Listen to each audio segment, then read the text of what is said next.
शिवसेनेचा गड आहे, परंतु या शिवसेनेची अवस्था आज जर विचारलं तर साहेब, तिकडं मोठं व्हाईट हाऊस झालं हो, इथल्या शिवसैनिकांना घर नाही हो, घर नाहीये.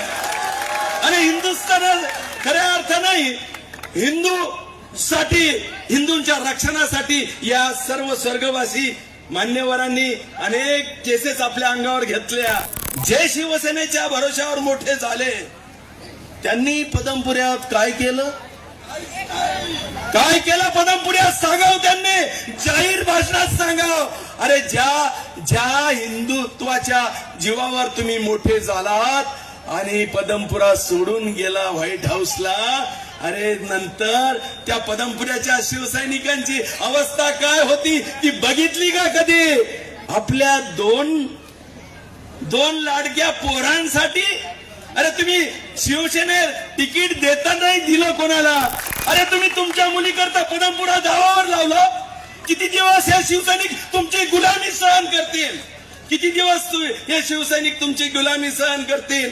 आम्हाला माहितीये तुम्ही साधं सामाजिक मंगल कार्यालय इथं उभं नाही करू शकले. काय पालक म्हणतात, अरे तुम्ही तरी छत्रपती संभाजीनगरचे पालक आहात. आम्ही महाराष्ट्राचे मालक आहोत. देवेंद्रजी फडणवीस या महाराष्ट्राचा मालक आहे. आणि हे विसरू नका, तुम्ही कमळाच्या पीचवर खेळताय. लक्षात ठेवा, एक एक शिवसैनिक का हिसाब इस चुनाव में करना है. एक एक शिवसैनिक का किती घर उद्ध्वस्त केले शिवसेनेचे यांनी, आणि त्यांच्या जीवावर खऱ्या अर्थानं तुम्ही मोठे झाले. त्या व्हाईट हाऊस मध्ये जाऊन बसले. तिकीट देता कोणाला? पीएला, पोरांना. अरे इथले शिवसैनिक कुठे गेले होते? शिवसैनिक कुठे गेले होते? आणि त्याच्यामुळे तुम्ही मोठे केलेले कॉन्ट्रॅक्ट नगरसेवक करतात, तुम्ही मोठे केलेले पीए नगरसेवक करतात, तुमच्याच पोरांना नगरसेवक करतात. अरे ज्यांनी समर्पण ओतलं त्या लेकरांना जाऊन विचारा त्यांची काय अवस्था आहे. 25 वर्ष झालं 8 ते 10 दिवसाला 2 वेळेस पाणी येतं फक्त. हे तुम्ही विसरला, कारण तुमच्याकडं 25 नळ आहे.